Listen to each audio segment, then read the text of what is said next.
नमस्कार। कार्यक्रम इतिहास के पन्नों से इस कार्यक्रम में हम अपने सभी दर्शकों का बहुत बहुत स्वागत करते हैं। दर्शकों, ये हमारा छोटा सा द्वीप प्राकृतिक सौंदर्य से भरपूर है और इस सौंदर्य का लुत्फ उठाने के लिए, अनुभव करने के लिए विश्व भर से लोग आते हैं। और वहीं हमारे द्वीपों के इतिहास के बारे में हम बात करें तो इस इतिहास में अंग्रेजों का अत्याचार है, जापानियों का शासन है, सिपाहियों का विद्रोह है और वीरता की अनेकों गाथा है। कार्यक्रम इतिहास के पन्नों से के कार्यक्रम में आज हम विषय लाए हैं अंडमान का युग पुरुष शहीद डॉक्टर दीवान सिंह।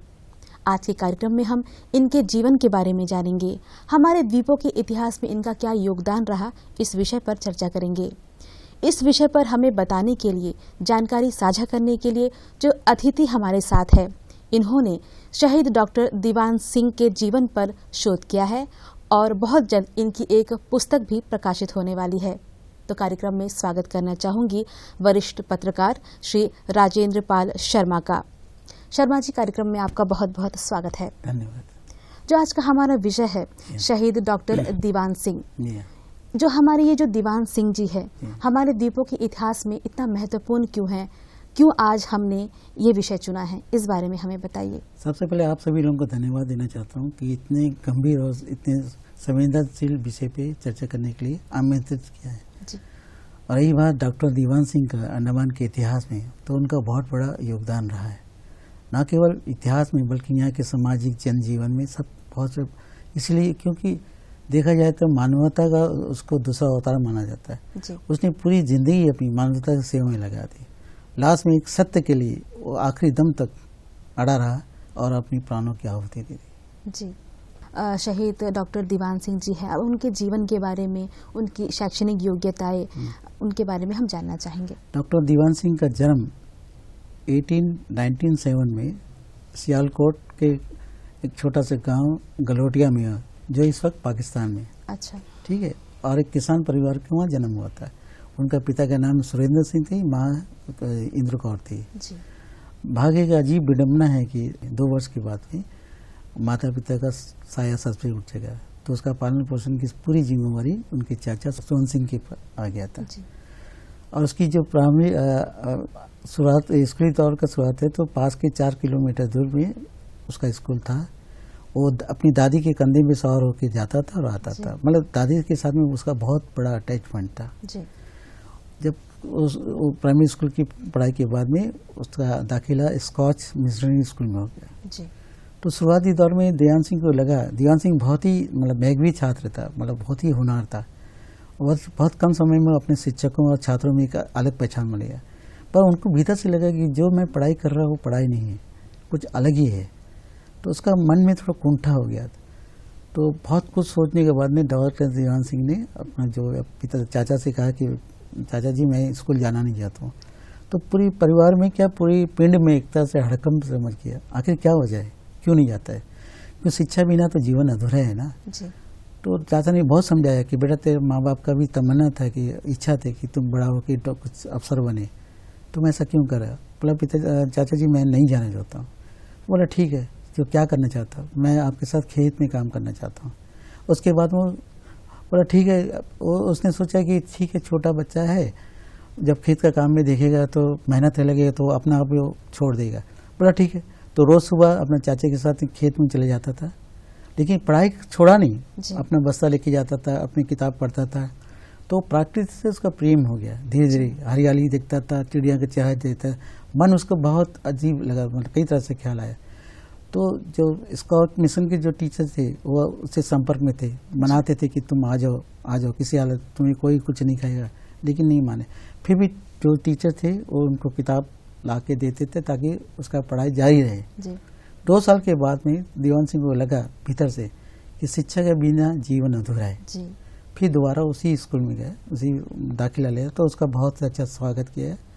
वो हर तरह के कल्चर एक्टिविटी, भाषण प्रतियोगिता में भाग लेने लगा। धीरे धीरे वो बहुत ही जल्दी पॉपुलर हो गया। उसके बाद में भी उसी दौर में खालसा पब्लिक स्कूल की स्थापना हुई, क्योंकि धार्मिक प्रवृत्ति के लोग थे।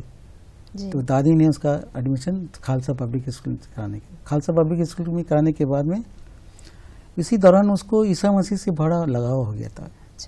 तो प्रभु ईसा मसीह से इतना प्रभावित था कि उस पर एक कविता लिखे। तो स्कूल के जो स्कूल के शिक्षक चाहते थे कि इसकी आगे की पढ़ाई हमने लंदन में करे, अच्छा, ताकि इसे एक अच्छा एक वो इंसान बनाए। अपने वो उनका कुछ सोचने का ढंग अलग था जी।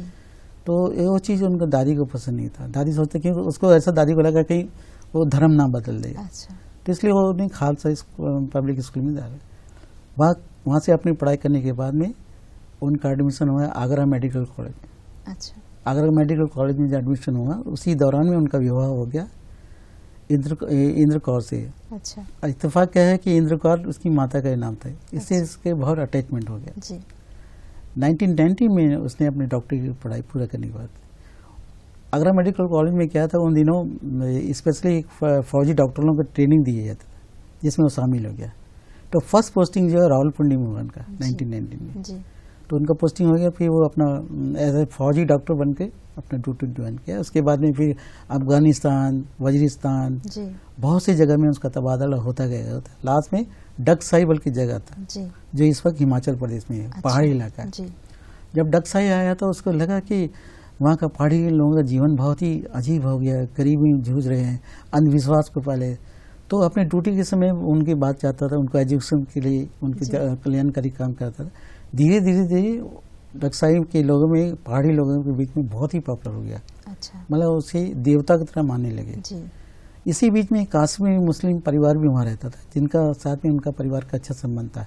उनका बेटा एक राजनीति में सक्रिय था, मतलब अच्छा, स्वतंत्र संग्राम के दौरान जो आंदोलन होता है उससे सक्रिय था। तो धीरे धीरे इसमें दिलचस्पी बढ़ने लगी। जी, फिर ये भी उनके आम सभा में, भाषण में जाके मतलब भाषण सुनने जाया करता था।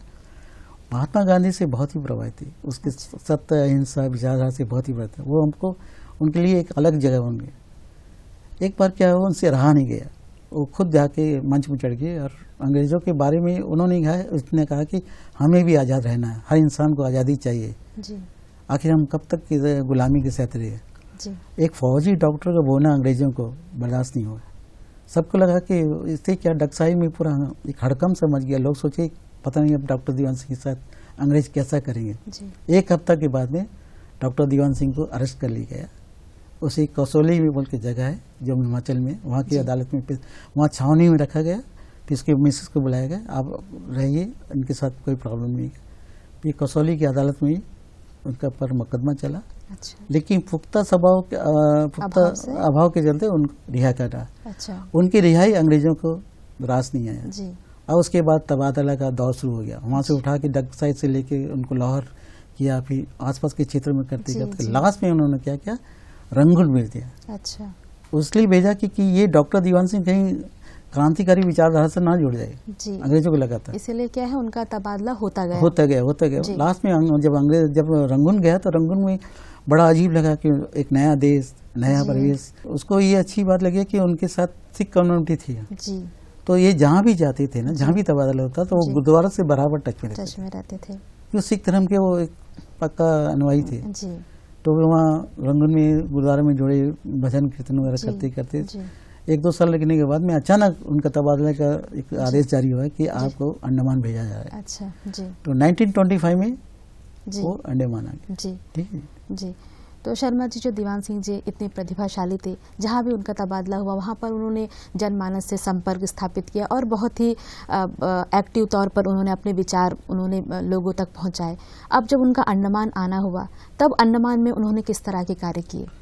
अंडमान में आते साथ 1920 बताया, जैसे मैंने 1925 में आया, तो अंडमान में आने के साथ उनका फर्स्ट पोस्टिंग डेंडस पॉइंट के एक छोटा से दवाखाना हुआ है। जी, उसके बाद में भी आसपास कई भी हेडों में, उस जमाने छोटे छोटे अस्पताल डिस्पेंसरी टाइप के होते थे।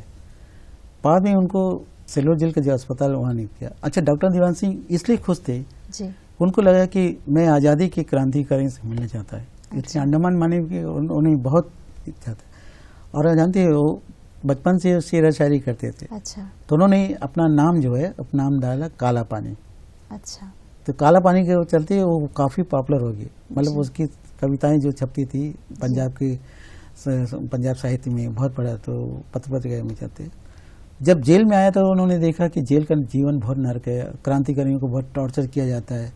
ये अपना तरफ से जितना हो सकता है प्रयास करते थे कि कैदियों को अच्छा खाना देना, क्रांतिकारियों को वो डॉक्टर रिपोर्ट देते कि इनसे ज़्यादा काम नहीं लिया जाता। ऐसा करते करते सेवा करते थे, क्रांतिकारियों के बराबर टच में थे। तो इस बीच में अस्पताल में काफ़ी पॉपुलर हो गए थे, अच्छा खासा चल रहे थे। लेकिन इसी दौरान में उनको लगा कि उस ज़माने में, आपको बोला अंग्रेज़ों के ज़माने में अंग्रेज़ों ने धार्मिक स्थल के नाम पे पुलिस मस्जिद, पुलिस मंदिर और पुलिस गुरुद्वारा रखा था जी। उसमें सिर्फ उनके फौज के जवान और सरकारी कर्मचारी का अलाउ था। अच्छा। गैर सरकारी कर्मचारी को पूजा पाठ करने का कोई अलाउ था। इससे डॉक्टर दीवान सिंह को बहुत आघात पहुंचा जी। उसने कहा कि आखिर ये हमारे धर्म को इन लोग रोकने वाले कौन होते। फिर उन्होंने कहा कि नहीं, बहुत हो गया। तो उन्होंने फिर अपने साथियों से सलाह किया, कुछ लोगों से मिला, भाई हम लोग एक गुरुद्वारा बनाएंगे। अच्छा। भाई वहाँ से गुरुद्वारा का बुनियाद किस उन्होंने उस जमाने में 700 रुपया, आप बताइए उस जमाने 1934 के आसपास जो है। अच्छा। उन्होंने 700 रुपया पहला अपना जो भी सैलरी से बचा के रखते थे वो दिए। फिर उसके बाद में इस तरह से जमीन का हुआ, कैसे कैसे करके लास्ट में हिंदुस्तान की पूरी दुनिया में पहला गुरुद्वारा ऐसा है, कमेटी है, जिसमें सभी धर्म के लोगों को प्रतिनिधि करने का अधिकार प्राप्त है जी। केवल सिख धर्म का नहीं जी। गुरुद्वारा का नाम सिविल गुरुद्वारा होता है। अच्छा।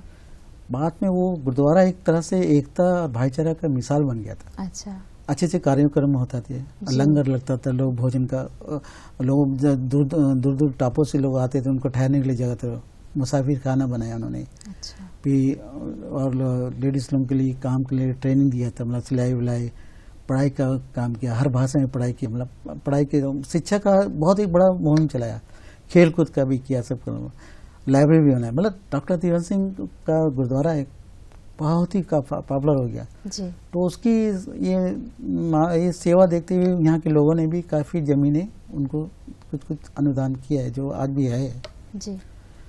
तो इससे क्या हुआ था कि एक कल्चर एक्टिविटी बना, एकता का, एक बहुत भाईचारे का एक बहुत बड़ा संदेश गया है। इससे अंग्रेज थोड़ा थे खफा होते थे क्योंकि उसके दौर में हो रहा है जी जी। एनीवे उसके बाद में जब अंग्रेज जाने लगे, आपको मालूम है कि अनाउंसमेंट हो चुका है कि जापानी फौज कभी भी आ सकती है जी। जो अगर मुख्य भूमि जाना चाहते हैं उनके लिए जहाज रेडी है जी। इसने अपने पूरे परिवार को भेज दिया। उसकी वाइफ बहुत गिड़गिड़ाई, इसके बेटे महेंद्र सिंह ने बहुत बड़ा, पिताजी चलिए आप क्यों यहाँ रहेंगे, जापानी आपके साथ क्या सलूक करेंगे। बोले बेटा मैं इन लोगों को छोड़ के नहीं आ सकता, ये लोग मेरे भरोसे है जी। वो डॉक्टर भी नहीं था, डॉक्टर साथ एक समाज सुधारक था। अच्छा। मानवता कल्याणकारी था। तो लास्ट टाइम में जब वो बहुत बड़ा मार्मिक दृश्य था, जब वो लास्ट जहाज जा रहा था बम्बादेव, तो आंख में आंसू आ गया था। फिर अपना घर पे आया, मिडिल बर्न में उसका रोशनी नाम का घर था, सरकारी क्वार्टर था, वहाँ आ गया जी जी। तो ये भी सोचने लगा क्या अभी अंग्रेज, अभी आए दिन उनका वहाँ बैठक होता था गुरुद्वारा में, अभी अगर जापानी आते तो उनके साथ में कैसा हम लोग को ट्रीट करना। लेकिन कुछ लोगों के मन में था कि जापानी आ रहे तो अच्छी बात है, कि जापानियों का नेताजी के साथ से अच्छा संबंध है, नेताजी सुभाष चंद्र बोस से, हो सकता है उनके चलते हमारा भारत फिर से आज़ाद हो पाएगा जी। तो डॉक्टर दीवान सिंह भी खुश था, चलो अंग्रेज से तो मुक्ति मिला जी। जब डॉक्टर दीवान सिंह जो है हमारे द्वीपों के लोगों से उन्हें इतना प्यार था, बहुत प्यार। उन्हें जब हमारे सल्लर जेल में जो क्रांतिकारियों को देखा, उनकी तकलीफ को देखा, कि उन्हें ये लगा कि हम ये द्वीप से ना जाए, यहाँ पर शायद हमारी ज़रूरत है, मैं कुछ और अच्छा कर सकूँ। तो शर्मा जी, जब जापानियों का आगमन हुआ उस समय दीवान सिंह की क्या भूमिका रही, उनके साथ उनके क्या संबंध थे, और उन्होंने जो क्रांतिकारी के क्षेत्र में क्या कुछ किया। 16 फरवरी 1943 को जापानी यहाँ लैंड किए जी।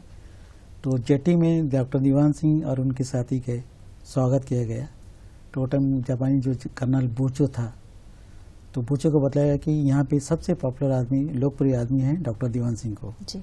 डॉक्टर दीवान सिंह को आप अपने पास रखिए तो यहाँ का एडमिनिस्ट्रेशन अच्छा से चल सके। तो उन्हें डॉक्टर दीवान सिंह से बात किया, सब कुछ किया। फिर वो जब भाषण दे देते थे कि जापान जो है हिंदुस्तान को आज़ाद करना चाहता है, इसलिए आम जनता से अपील है कि हमें सहयोग करे।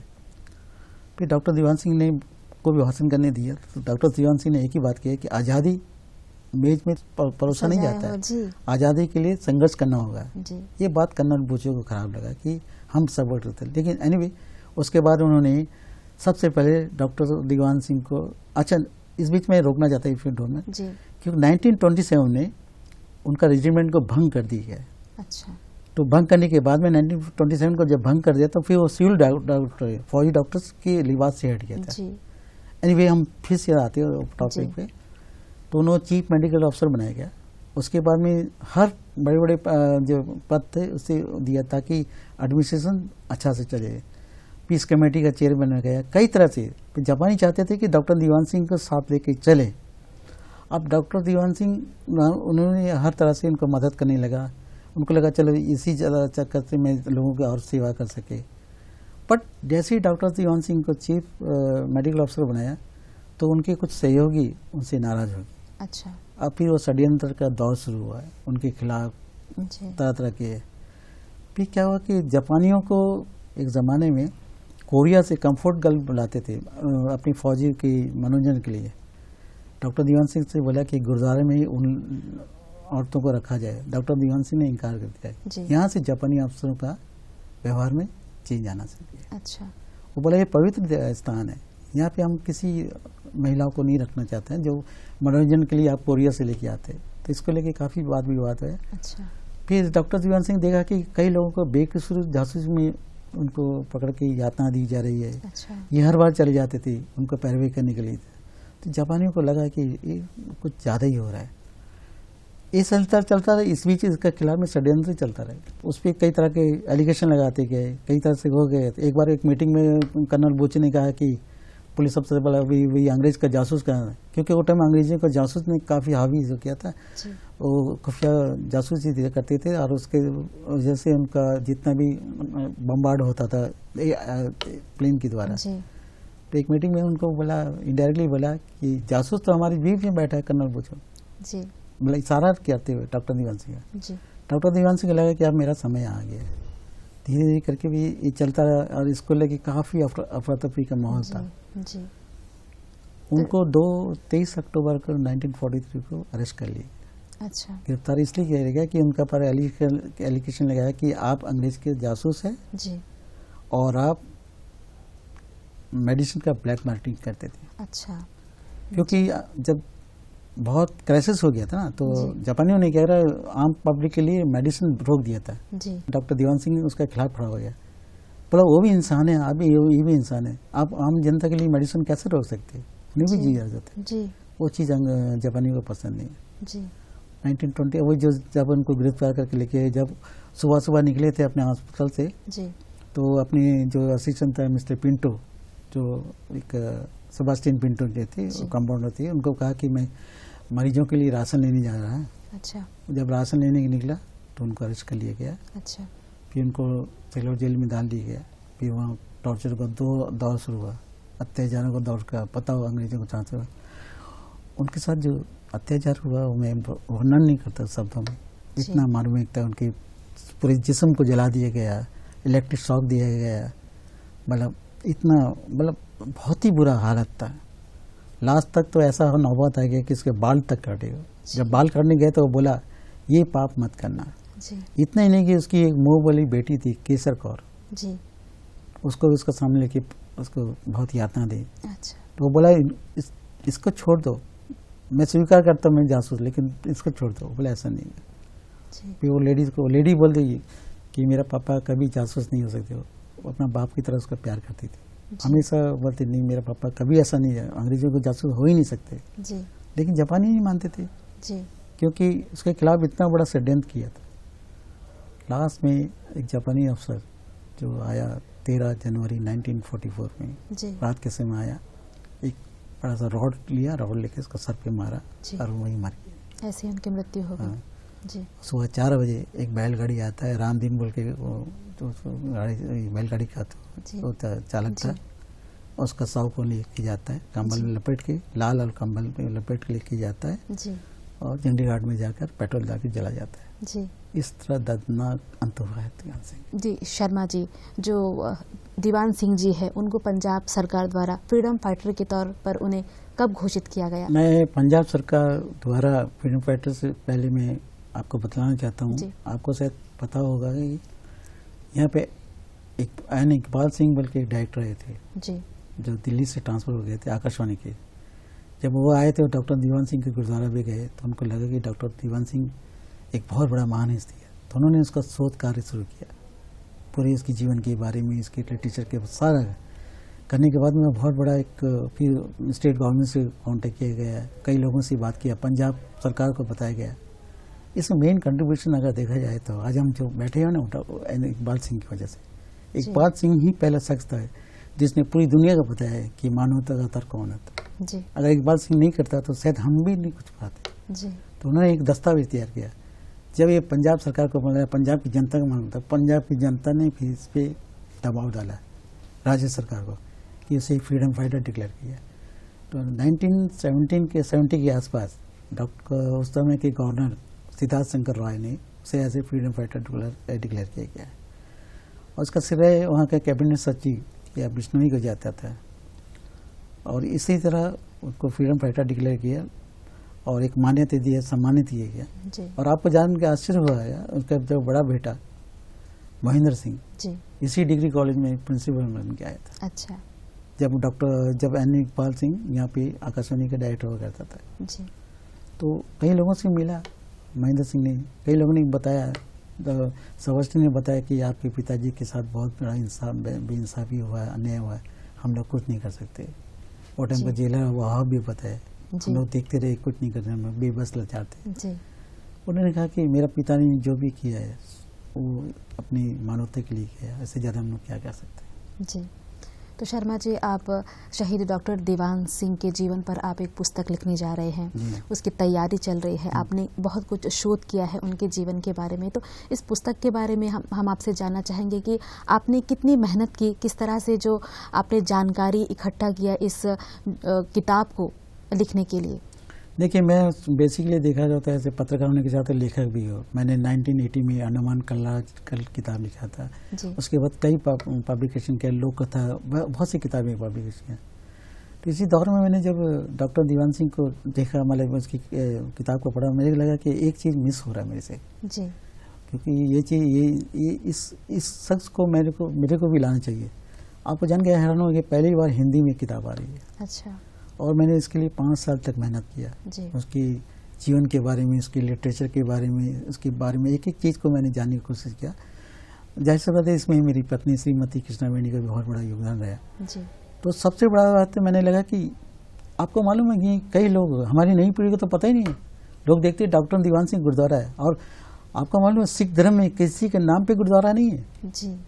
आप कहीं भी जाइए, लेकिन पहला बार। उसका वजह है कि गुरुद्वारा की कमेटी ने डिसाइड किया है कि हम एक तरह से श्रद्धांजलि देते हैं, इस सिविल गुरुद्वारा के नाम पर करके हटा के डॉक्टर दीवान सिंह गुरुद्वारा है।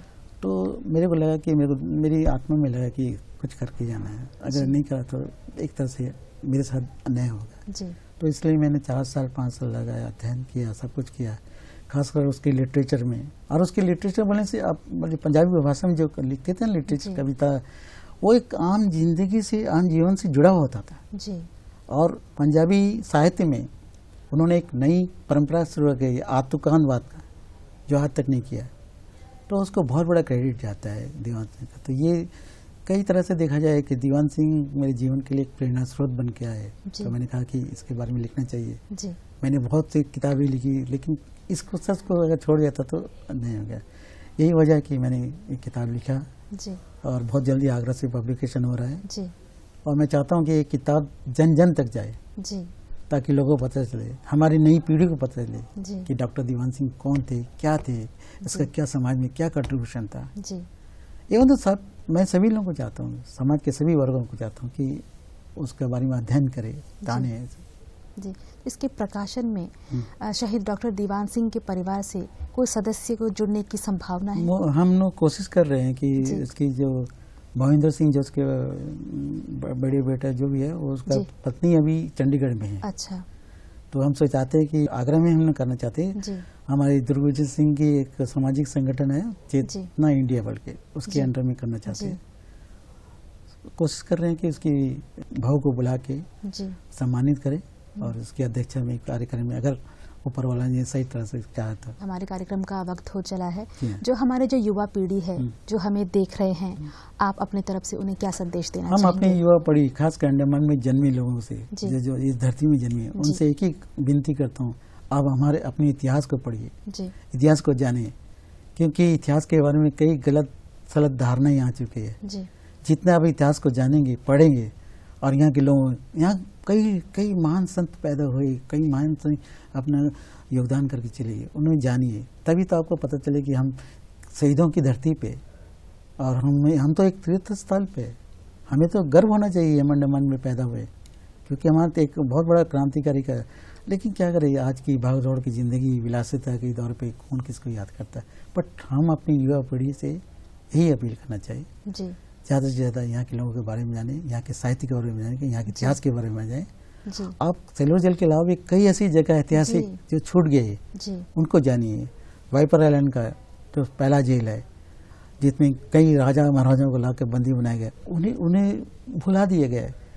सारा चीज़ केंद्रित किया सेलूर जेल में। या ठीक है, सेलूर जेल का एक अलग भूमिका है, इससे इनकार नहीं कर सकते। और भी कई जगह है, और भी कई ऐतिहासिक जगह है जहाँ पे हमारे बुजुर्गों ने अपना योगदान दिया, जी बहुत बलिदान दिया, उनको थोड़ा स्मरण करने का वक्त आ गया, जी ताकि हम देशवासियों को बता सकें कि हम उस धरती के संतान हैं जिसने काफ़ी बलिदान दिया। जी। तो शर्मा जी, आज आप हमारे कार्यक्रम में आए और शहीद डॉक्टर दीवान सिंह के जीवन पर प्रकाश डाला, उनके बारे में इतनी अच्छी बातें हमें बताई, जिसे सुनकर हमें उनके प्रति हमारी श्रद्धा और बढ़ गई है, उनके प्रति हमारा सम्मान ऐसे ही बना रहेगा। आज आप हमारे कार्यक्रम में आए, उसके लिए आपका बहुत बहुत धन्यवाद। मैं भी आपको धन्यवाद देना चाहता हूँ जो आपने हमें आमंत्रित किया। जी। तो दर्शकों, आज के इतिहास के पन्नों से कार्यक्रम में बस इतना ही। जुड़े रहिए हमारे द्वीपों के इतिहास के साथ। नमस्कार।